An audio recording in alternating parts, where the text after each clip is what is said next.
कधीच नाही चुकणार तुमचे फेवरेट टीव्ही शोज झी5 सोबत, तेही एकदम फ्री।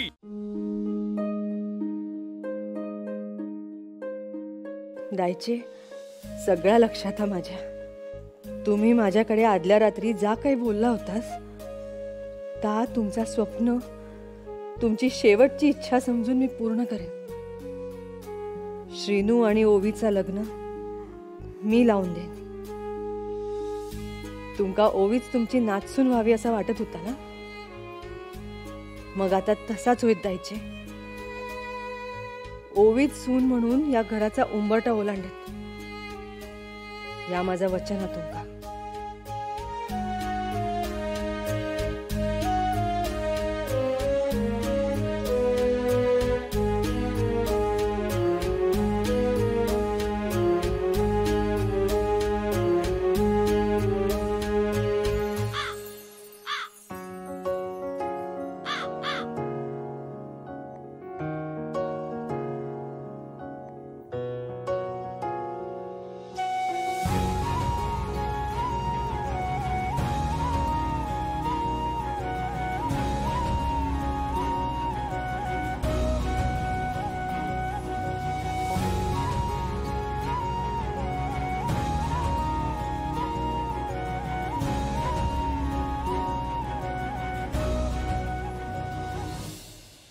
बघलास, दायची आणि उमा वहिनीचा नाताच वेगळा होता।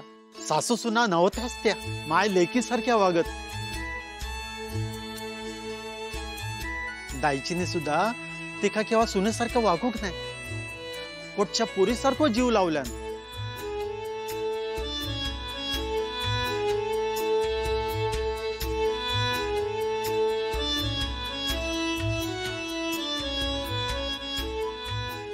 मागे संध्याच्या वेळेक त्या असाच काहीतरी पुटपुटला होता आणि नंतर तिच्या भाजीक आपल्या डोक्यावर आणून ठेवला।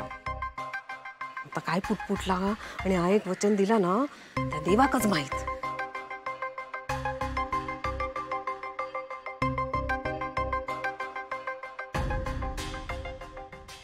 उमा वहिनी, तुम्ही कशा करताव कामा? सकाळपासून कामा करून थकलाव नाही तुम्ही? तुम्ही काही करू नका, आम्ही दोघं करतो सगळं। हो करतय, एवढा काय त्यात? उमा वहिनी नको म्हणताय ना मी।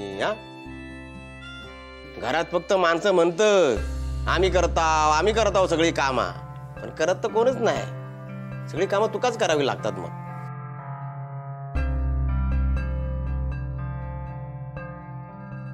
बंधुभाऊ नको, लालिताईने ऐकल्यानंतर उगाच वादात कारण नको, शांत राहा जरा। होय ना, बसा तुम्ही, बसा तुम्ही, आम्ही करतो सगळे, बसा। बरं,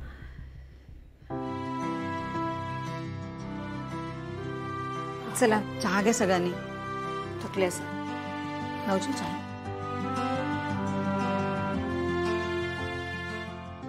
सावकाश।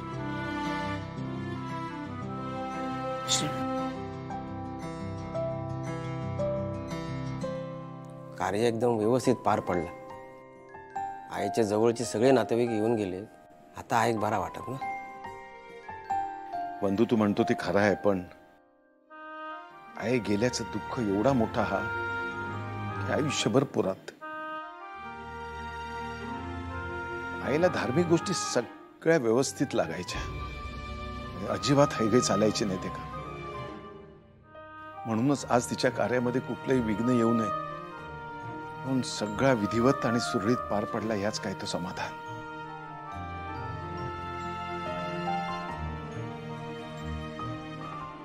आई जिथे कुठे असेल तिकडनं तिचं लक्ष असणार, म्हणून सगळा व्यवस्थित पार पडला।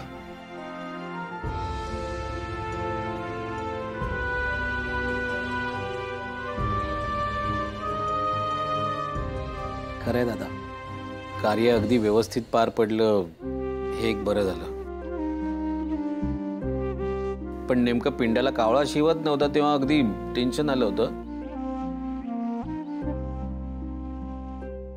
पण उमावहिनींनी दायची समजूत काढली आणि पिंडाला कावळा शिवला आणि कार्याला गालबोट लागण्यापासून आपण वाचलो। शेवटी उमावहिनींचंच ऐकलं तिने। आणि आजपर्यंत उमावहिनींना बरोबर कळलं की दायचीला काय हवंय ते. आणि उमावहिनींनी सुद्धा दायचीचं सगळं अगदी आपली आई असल्यासारखं केलं.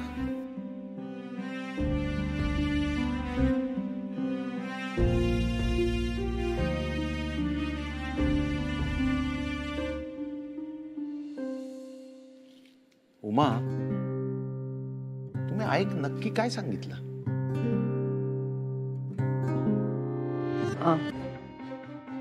दायचे गेल्यापासून तुमका ही गोष्ट सांगू की नको आणि सांगायचं झालं तरी कसा आणि कधी सांगू ताच माका समजत नव्हता.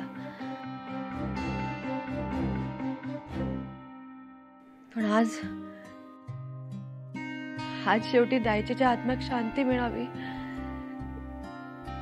म्हणून माका बोलावाच लागला.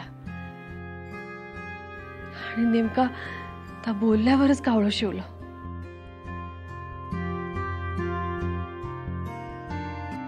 उमा, असं काय आहे जो तुम्ही माका सांगू शकत नाही? आजपर्यंत तुम्ही कुठली गोष्ट माझ्यापासून लपून ठेवला नाही किंवा सांगितलं नाही असं झालं नाही. मग आता काय सांगा ना. वहिनी काय झाला म्हणजे मोठा काय असा काय नाही? तसं असत तर आमका सांग, म्हणजे आपण सगळे मिळून बसून तर काय मिटवून टाकू ना. हा,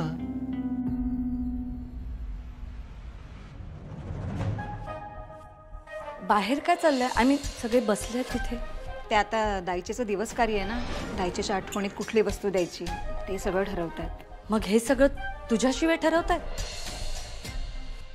मी आलेच.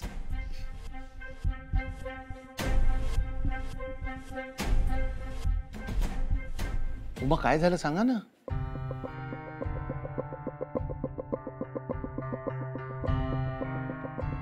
दायची अशी अचानक जाईत असा कोणाक स्वप्नात सुद्धा वाटला नव्हता. दायचेक सुद्धा नाही. दायचे गेल्या त्याच्या आदल्या रात्री मी नेहमीप्रमाणे त्यांना औषधं देऊक गेले होते. त्यांचे पाय चिपता चिपता आम्ही दोघी बोलत होतो तेव्हा दायचेन त्यांच्या मनातली एक गोष्ट माका बोलून दाखवली.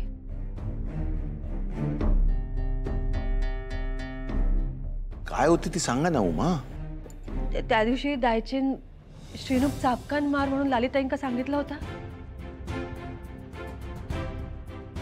हा, पण त्याचं काय? ती शिक्षा नव्हती. दायचे त्यांची परीक्षा घेत होती. काय परीक्षा? होय बंधुभाऊ. पण असा कसा? ती परीक्षा होती. झी5 ॲप डाउनलोड करा आणि पहा सर्व एपिसोड्स एकदम फ्री.